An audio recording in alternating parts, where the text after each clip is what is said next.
Good evening, afternoon, night, morning, whenever you find a way to watch or listen to this podcast. It is me, Omar Sham Borja, joined by my good friend, Bobby of the TNT College Football Podcast. And we're this week, once again, doing the Lambert Trophy preview for this week, for week 10. We're in the double digits for weeks. It's crazy to believe as we turn to the first week of November for this Saturday. And the slate of games, not as great as other weeks, but still a lot to look forward to, but really an action-packed week last week in the Lambert Trophy race and a big shakeup in the top five. But before we talk about that, Bobby, how's everything going? Doing great, Omar. Again, as always, thank you for having me. It's a blessing to be on here with you. I will say I'm jealous of the fantastic weekend you were able to have this weekend. Um, Going to Notre Dame Navy, that just had to be a surreal experience. Again, just thank you for having me. Yeah, absolutely, Bobby. I mean, it's always a pleasure just to talk to you just about college football and life too, because we talked about before we go live and everything. But yeah, it was just a great experience we talked about before we went on. Really surreal. I got to meet some great writers, and it's funny too. Like it's something I didn't mention before we went on is meeting Heather Dinich the day after I read her feature on Blake Horvath. But it was kind of surreal. It's like I'm like here getting out of bed reading this feature and like I'm in the same press row as like writers that I read that I've been reading their stuff since I was young, and they were willing to give business cards and contact information too. So very grateful for their graciousness. But without further ado, I mean, we talked about Notre Dame Navy, so I guess that's a great place to start off. I mean, wow, if we want to talk about a shakeup in the Lambert top five, that Notre Dame Navy, what are your thoughts on that, Bobby? Unfortunately, it kind of unfolded the way that I thought it kind of would. I mean, I didn't think Navy would have six turnovers by any means. That's just not who they are. But unfortunately, that's how it transpired. But at the end of the day, like you got to give kudos to Notre Dame. They played a heck of a football game, and everything that we said going into the game that Navy did to do, they just couldn't do. Notre Dame has improved tremendously since that NIU loss. Um, it's just leaps and bounds, and you can see it. And kudos to them. But they got some tough ones coming up with Army and some others down the stretch. So we'll see how things fall for them. Navy still has everything in front of them, if we're being honest. I mean, the Notre Dame loss, yeah, it stinks. Like you'd love to beat a rival in that type of environment, but they still have everything in front of them to win the American and to defeat Army, win the Commander in Chief trophy. I mean, everything's right there for them to do the things that they want to do every single. That's a great point. Like the playoff, even then, is not out of the question. They do need some help Mhm. with Boise State, UNLV, and even Louisiana. No one's talking about Louisiana, Right, but right. yeah, like they're having an amazing year, and even Tulane for that measure, because they're Louisiana's only loss. So they might need some help there, but still an outstanding year, like you said, Bobby. Like you want to beat Notre Dame, but all their goals are ahead of them, like you said, and they should still draw a power conference team if they don't make the playoff. They should draw a power conference team in a bowl game. I mean, probably the Military Bowl, for being honest, because as I've said on many podcasts and many different periods, the Military Bowl would simply be stupid to not take the Naval Academy for the first time in 7 years to host their first, I guess, the first home game for Navy against a Power Five team since 2017 would just be stupid. But neither here nor there. Not going to call the Military Bowl Committee, but yeah, it's unfortunate. And I think as we see, I know my good friend Brigade Review on the Astro football team, he mentioned that Notre Dame only got two stops that whole game. The rest were Navy turnovers or turnovers on downs. And I mean, he's right. Navy beat themselves that day. But even then, the offense moved the ball well. I mean, that's very encouraging that they moved the ball well. Absolutely. I mean, it's they did. They beat themselves in that regard. I mean, yes, Notre Dame played good. They played a fantastic game, but at the end of the day, like Navy had all the opportunities in front of them to be able to do the things that they normally do. And you're going up against a power program, a team that's been there and done that, plays against tough competition week in, week out. And they showed that pedigree this week. Yeah, exactly. I mean, I mean, there isn't much else to say. So maybe next year, maybe we'll get the Fighting Irish back and everything. And hopefully just rank higher in the Lambert Trophy, even though the verdict's still out, the season's not over. The loss definitely hurt a lot though. But after leading off with the Notre Dame Navy game, Bobby, what is your top five for the Lambert Trophy if you had to submit your ballot today? Well, we were talking before we went on air. Like, do we still rank Syracuse with the performance that they had this past week? And just looking at how things unfolded with some of the other programs in the list. I mean, there's probably one or two teams that you could argue with Syracuse at number five, but I still have Syracuse at number five. They're 5-2. They've still had a very successful season. They beat UNLV. That was a really good showing by them in Vegas. They obviously, it certainly seems like they're going to make a bowl game this year. Still a good football team. At number four, I dropped Navy down to number four after their performance.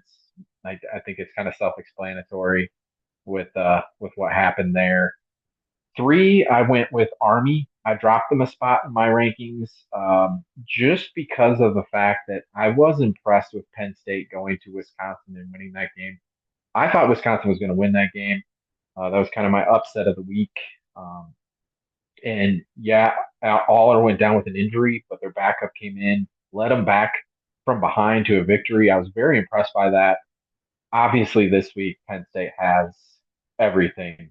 It comes down to this weekend with their major matchup against Ohio State. If there's a year that they're going to beat Ohio State, I know this Ohio State team is loaded talent wise, but they just haven't played up to the level that you've expected them to throughout the season. If there's a year that Penn State can get this one, especially at home, this has to be the year. So I put Penn State at number two because of that. And I moved Pitt all the way up to number one just because that performance that they had Thursday night was, I mean, nothing short of spectacular. Eli Holstein played a good game, but you got to look at Pitt's defense and just say, holy cow, that was fantastic. Five interceptions, three pick sixes. I mean, in the first half, I don't know if that's ever happened. That's just an amazing performance by Pittsburgh. They got another tough one this week. It's a travesty that their game this week is on the ACC network. I listened to your podcast today, the Hardware podcast, and I absolutely agree with you guys that it's a travesty that that game's not on national television. But with how Pitt played against Syracuse, I had to move them up to number one. That was just a fantastic performance on their part. Yeah, I agree. I mean, I was shocked too by just how sudden everything was on defense and how dominant Pitt's defense was against Syracuse. I went a different direction though, so I'm gonna start from the bottom. I put Navy at number five after their lone loss to Notre Dame. Really, I mean, with that for them to lose, I know I said Navy beat themselves, but for them to lose in just such a fashion as they did, it's kind of discouraging, and I kind of had to put Syracuse above them just kind of like looking at resumes really and just I guess margin of victory too because I mean the three pick sixes and everything. If you look at every other stat on the stat sheet, Syracuse was pretty much on par with Pitt, but I put Syracuse at four. Army at number three. I had them there just with a bye week and everything. I know you were high on Army in prior weeks, but with the bye week nothing really happening for them. I mean, I figured I would just keep them or move them up from the four spot, swap them from Nate or with Navy. And then at number two, I put Pitt because I think their best win right now over Syracuse is not as good as Penn State's best win against Wisconsin. And additionally, too, Pitt has kind of slipped. They slipped up against California, who is right now 4-4, but looked great against Oregon State. I'm not taking any credit away, but a 17-15 win over a Cal team traveling across the country that's now 4-4 is not as impressive. And I mean, kind of shows some weaknesses for Pitt, but they still have a great resume too, with wins over Cincinnati and like you said, Syracuse. And then number one, I put Penn State. But if they lose to Ohio State and Pitt beats SMU, then the number one spot is Pitt's for the taking. No, I agree with that. But then also, if Penn State beats Ohio State, I think it's very clear who number one is in this case. until proven otherwise. There's just a lot riding this week. I mean, there's two big games this week. Obviously, Pitt, SMU, and Ohio State, Penn State.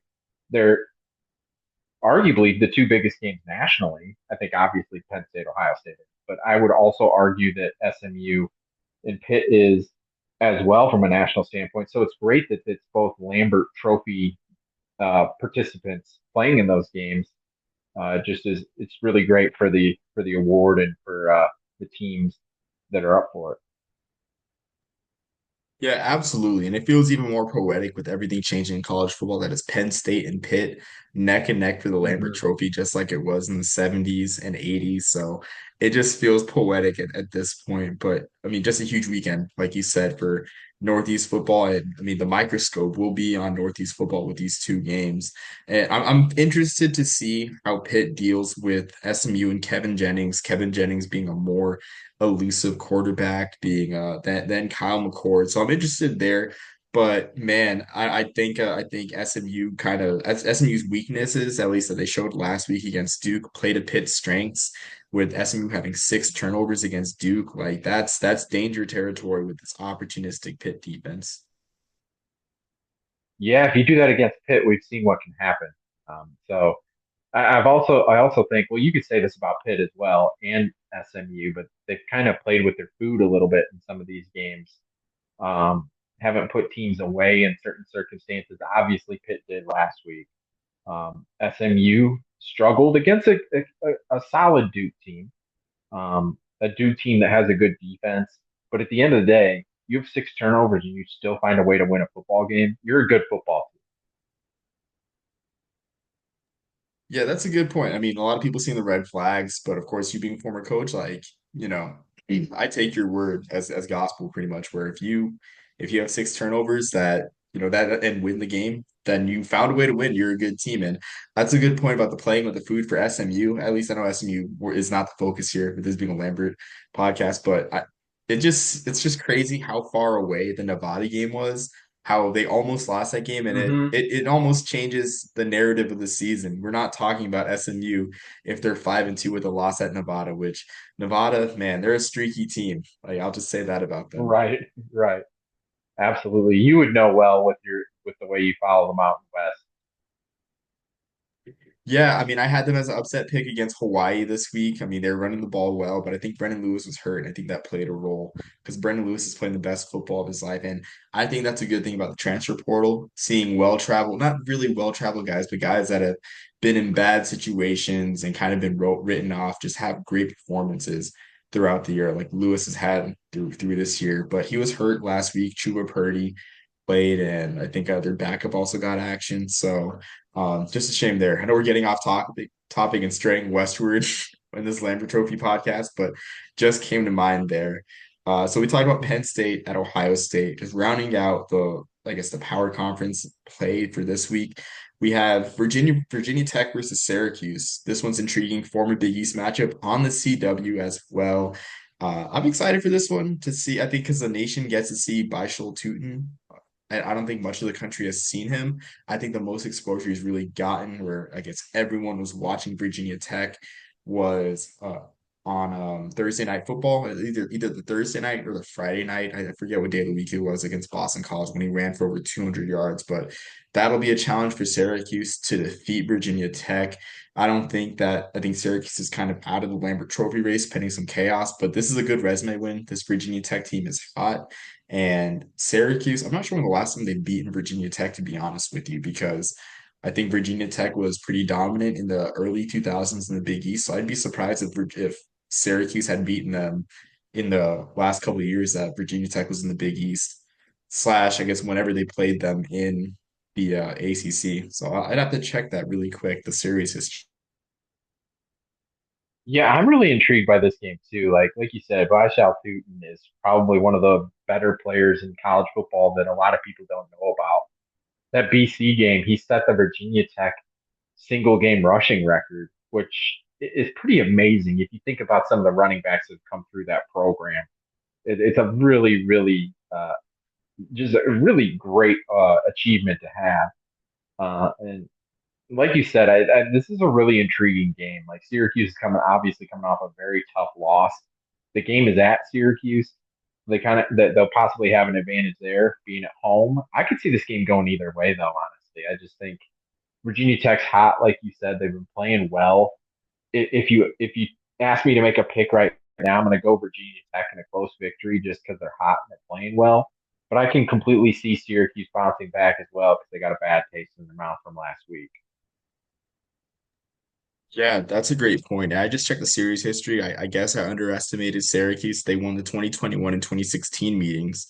So I underestimated the Orange there. But yeah, like you said, like it will be up to Syracuse to defend by Tootin in this one, even though Kyron Drones is a very solid quarterback and can Mm-hmm. make plays on his own. But I'm just interested too. Like the quarterback matchup too, Kyron Drones, Kyle McCord.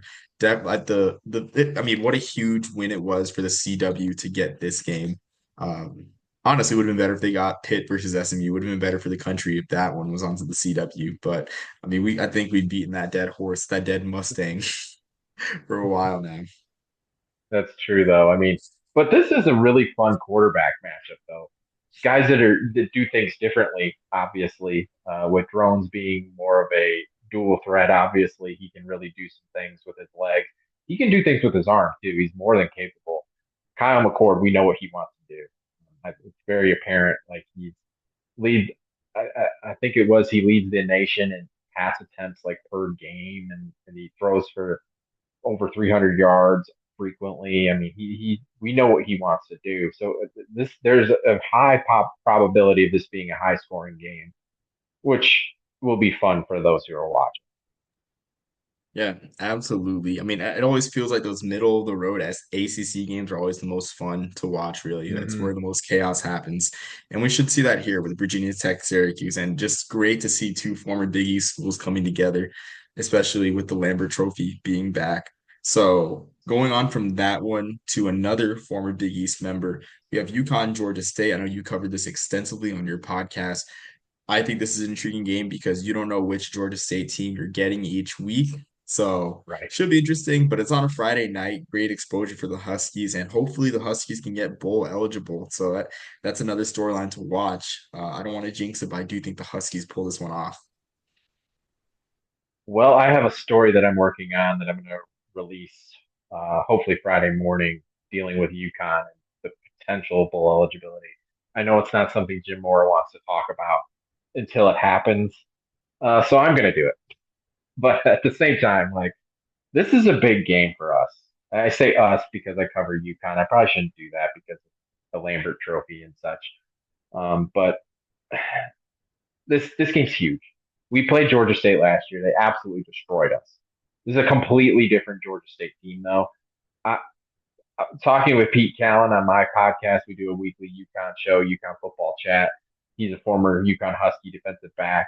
We I told him, I am so glad that we are playing them this year and not in the future because I think Dell McGee is going to do some really, really good things at Georgia State.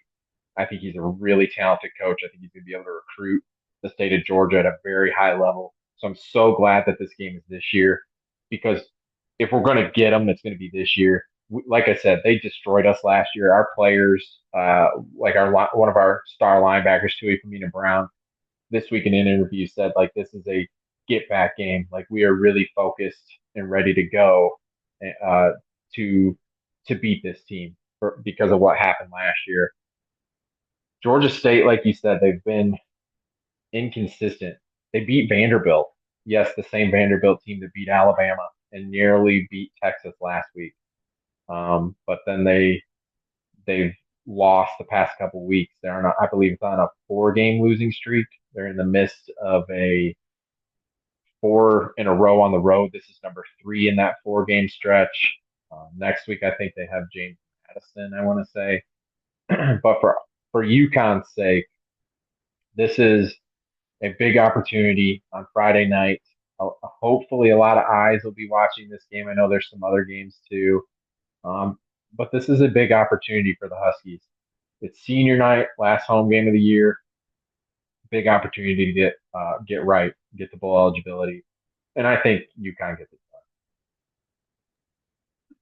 Yeah, I agree. I mean, like you said about Del McGee, that just reminded me of how precocious or so how sorry, how precarious the situation was for Georgia State with Sean Elliott leaving so close to the season. So the fact that they're even able to beat Vanderbilt, it says a lot about the team. And like you said, like I mean, Georgia State is now I mean, they're far from the Georgia State that they were a decade ago, consistent doormat. I mean, they can contend for titles in the Sun Belt East, and if James Madison is the way that they are this year, then the Sun Belt East looks very open for the taking.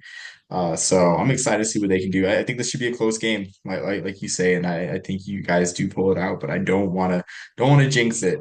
I don't want to jinx it at all. I know last week you guys kind of played down your competition against Rice, Yeah. Rice in a backup quarterback, but I think Coach Mora will get the guys back up again and forming well. One thing that's been really, really impressive watching us this year is we have a top 40 defense nationally in total yardage against.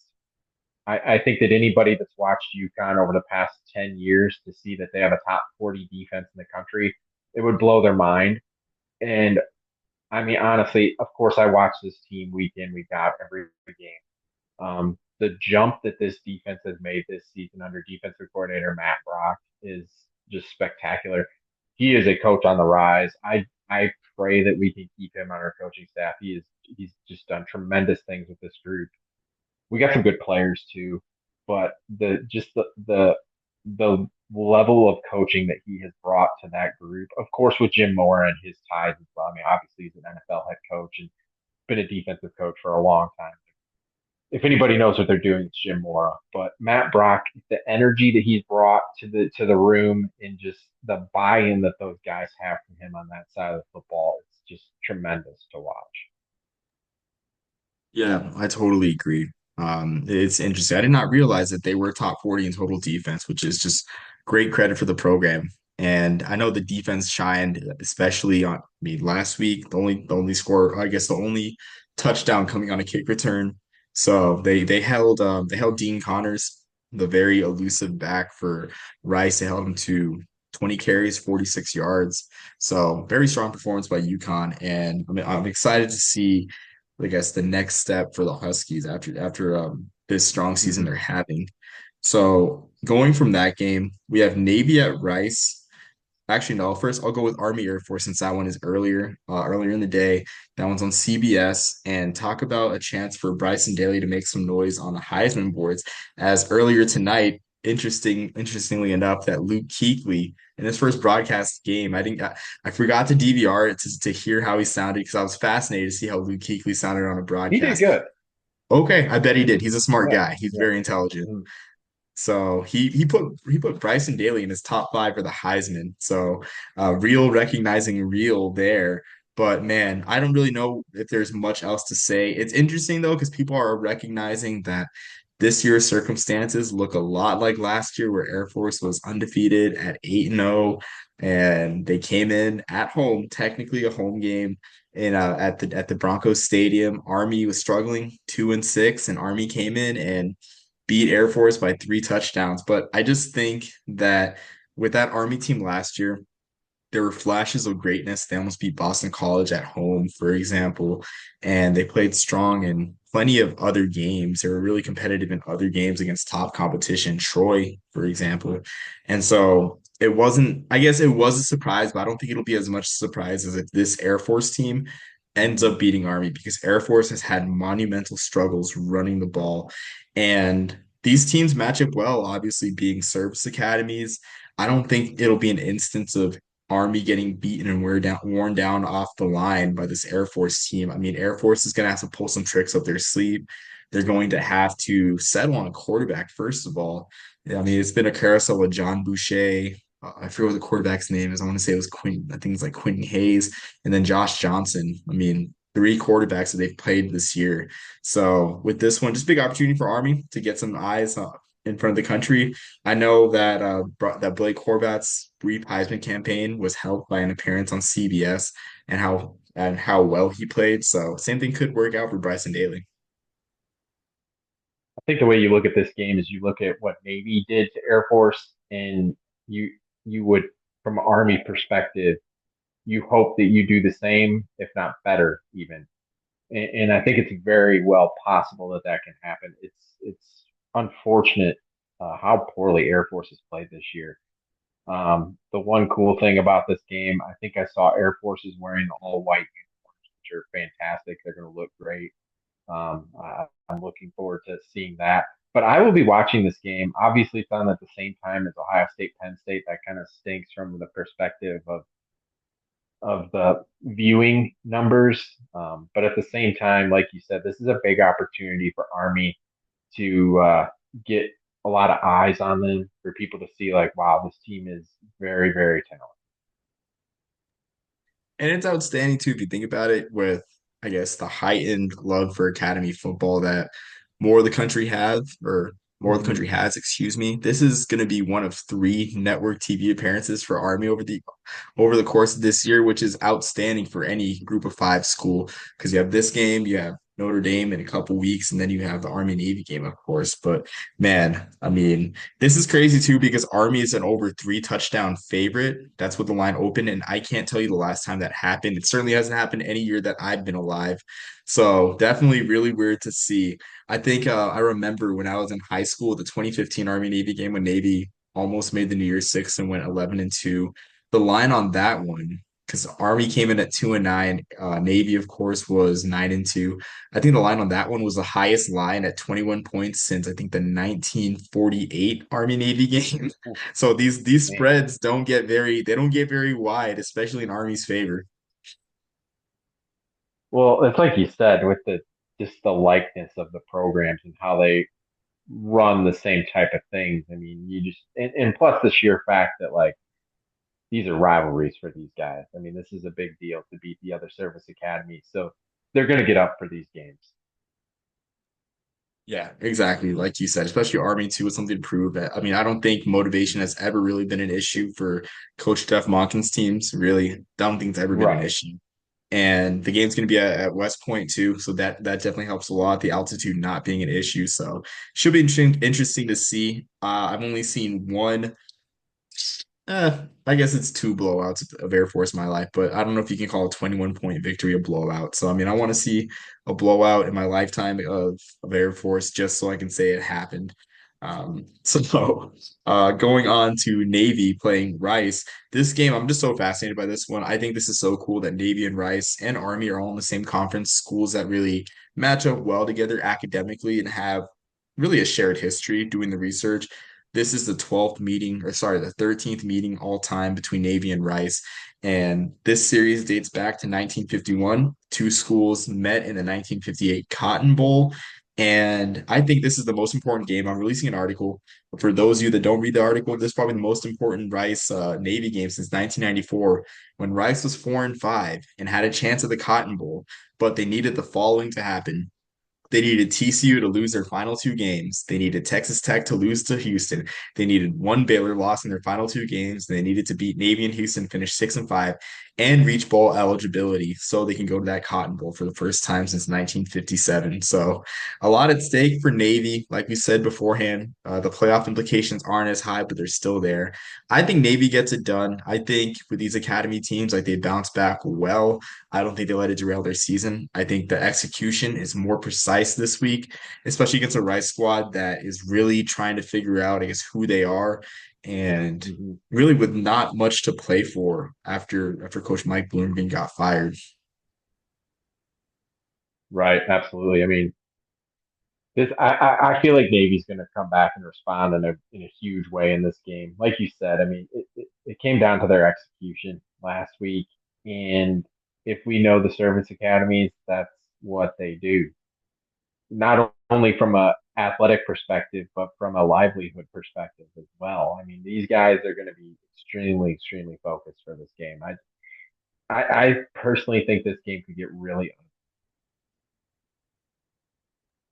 Yeah, I agree. I mean, that's what I'm thinking too. I don't want to write off Rice really, but that's what happened against right, Army. right.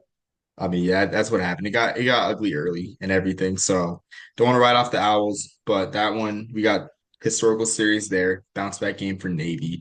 Going on to the MAC and then of course Independence. We have Akron Buffalo. This one's pretty fascinating. Not much Lambert Trophy implications here, but Buffalo is a team that is in disarray and is kind of they need a win really badly, honestly, to right the ship and keep the momentum going or just build some momentum after losing two straight games and losing to Ohio last week in blowout fashion, 47 to 16, in a game where they allowed over 200 rushing yards. I think it was 250 rushing yards to, yeah, 258 rushing yards to Ohio. And unfortunately for Buffalo, they play Akron, who beat Eastern Michigan last weekend, one of the biggest upsets of the week. Great for Joe Moorhead and that Akron squad. And they found their run game. They ran for over 200 yards after only rushing for 400 yards in the first 7 games. And they really looked good. They had a balanced attack. So Buffalo, they better be careful in this one. And the game's at Akron, but the line right now is actually pretty even. Vegas thinks the same that Akron could pull the upset despite the discrepancy in records, with Buffalo being a 1 point favorite. Well, like you said, what a win for Akron last week against Eastern Michigan. I mean, that was Eastern Michigan had been playing solid football coming into that game, and just for Akron to get that win against a team who was 5-2 at the time, that's really really solid win for them. Obviously, Ohio watched the UConn film against Buffalo with the way they were able to run the football against the Bulls. I was really surprised by the margin of victory in that game. I thought that game would be very, very close.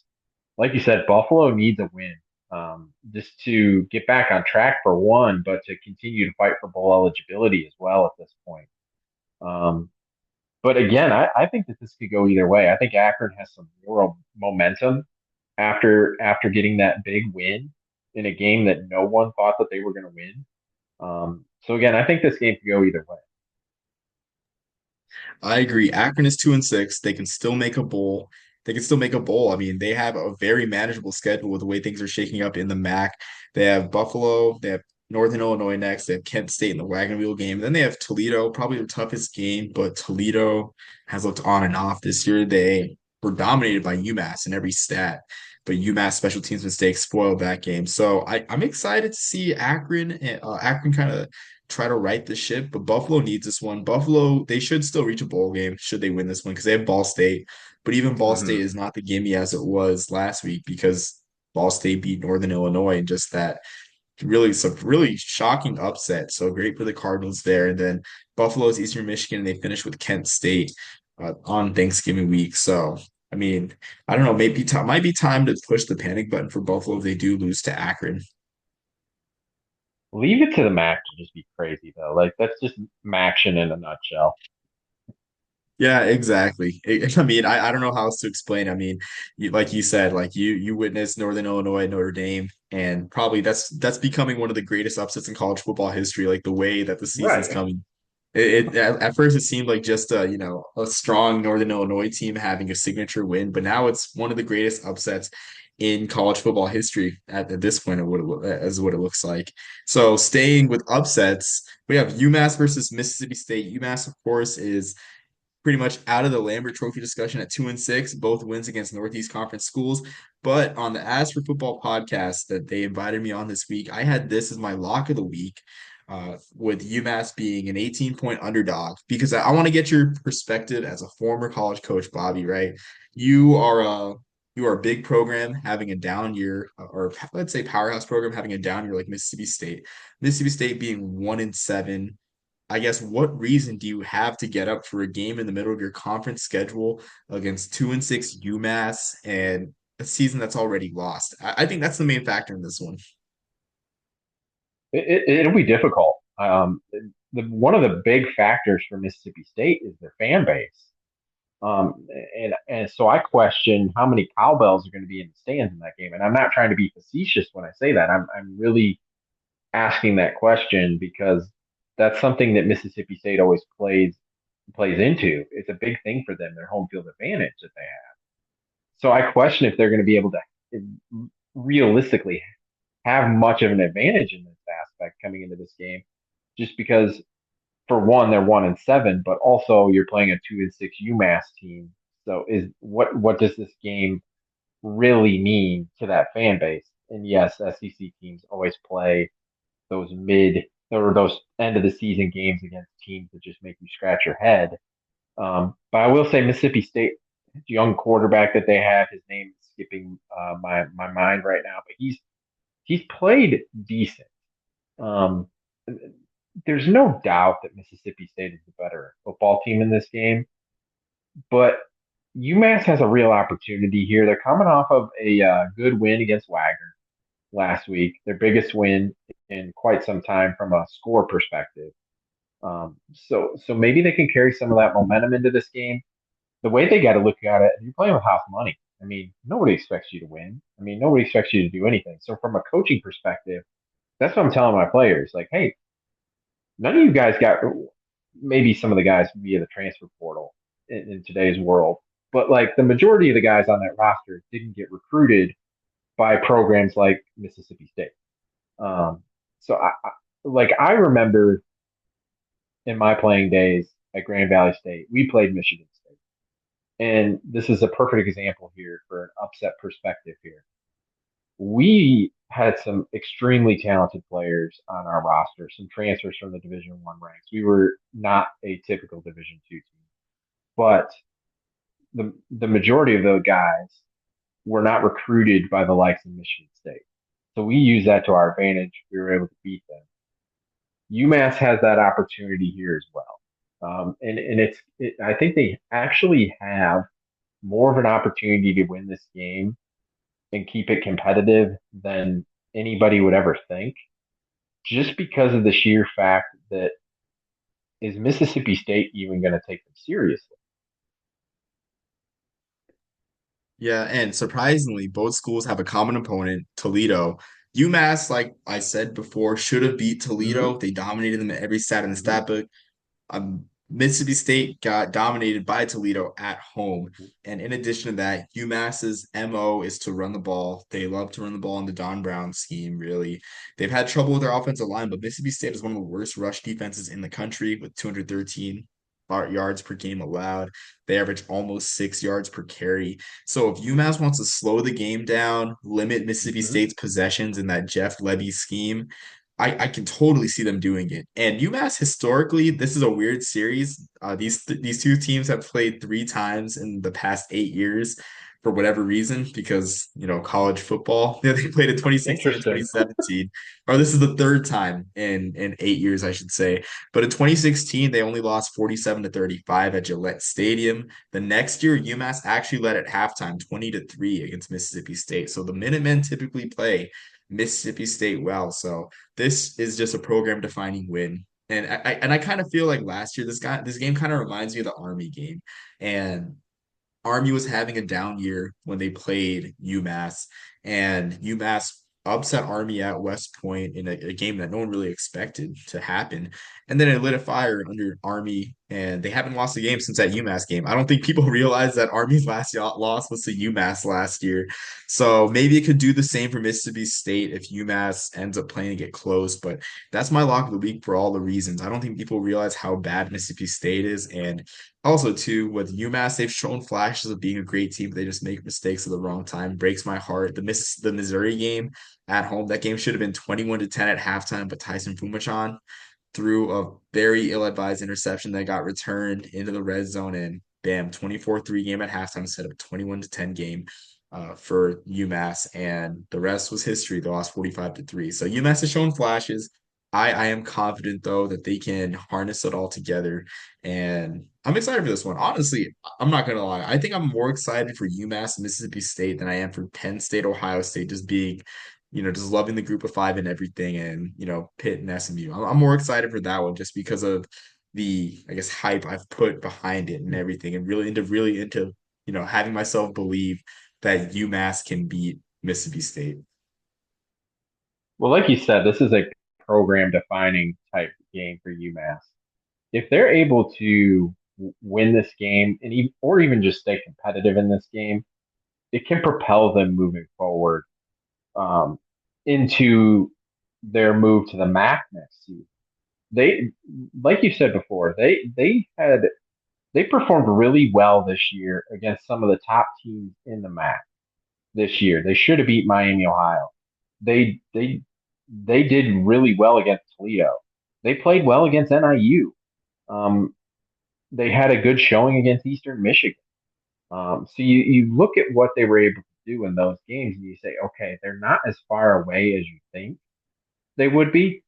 So then, if they're able to close down the stretch here, have a very competitive showing against Mississippi State, don't get absolutely destroyed against Georgia.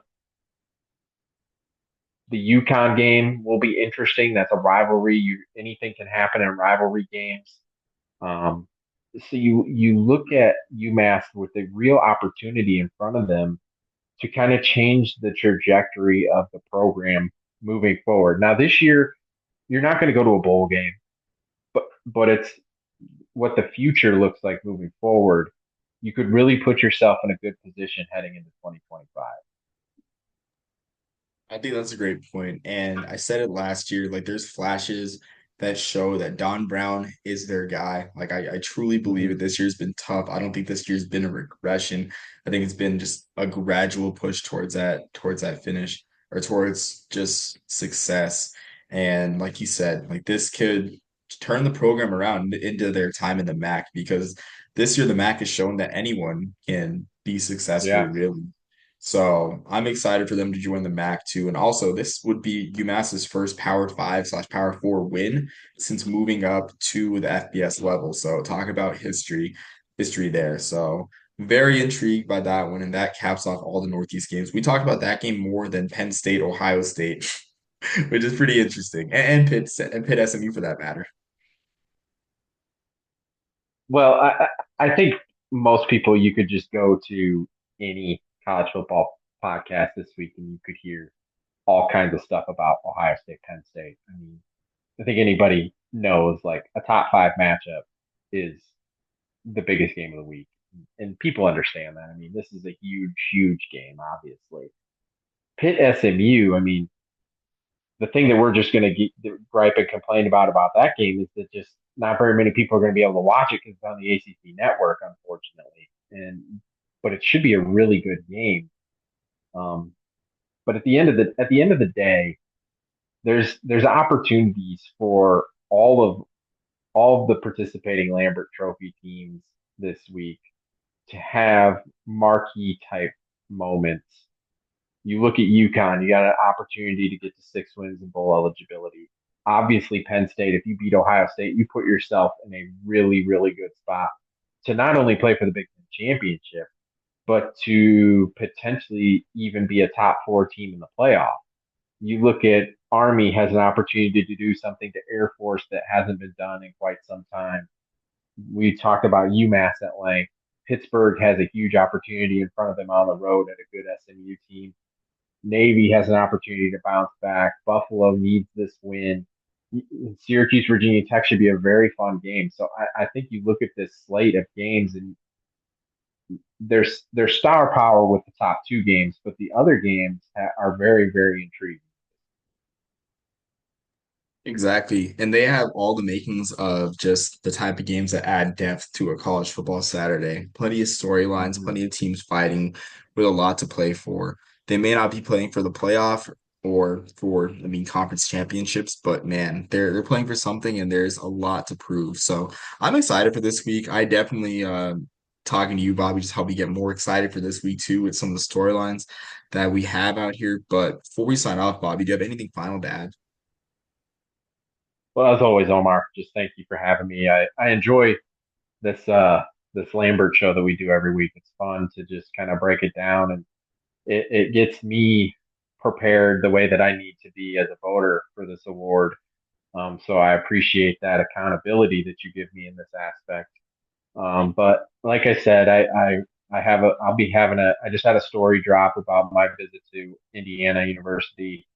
Felt like it's getting really great reviews and stuff from people, and I'm blessed by that. And of course, my podcast each and every week. I do 3 shows a week, a UConn show, and then I'm going to be releasing a article about UConn and their opportunity for bowl eligibility this week. It's not something that happens at UConn every year.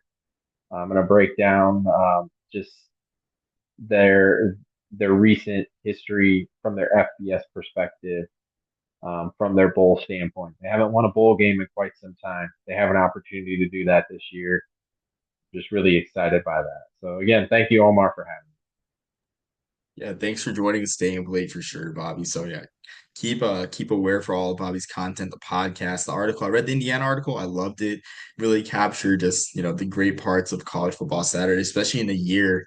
I guess Indiana's year just represents everything that's great about college football, really.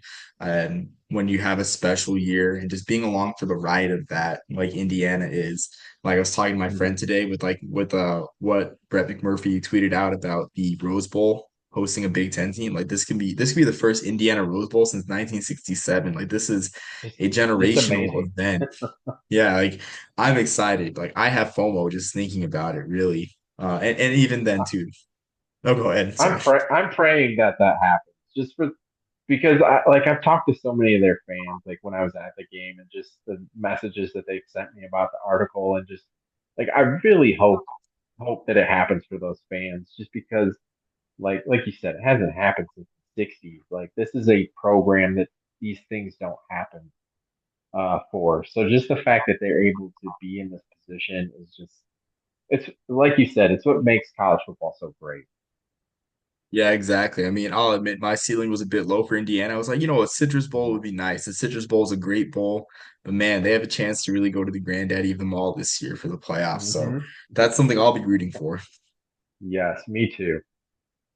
But thanks for listening or watching, everyone. It's been a pleasure. And until next time, everyone, peace, love, and soul on the Burger Popper.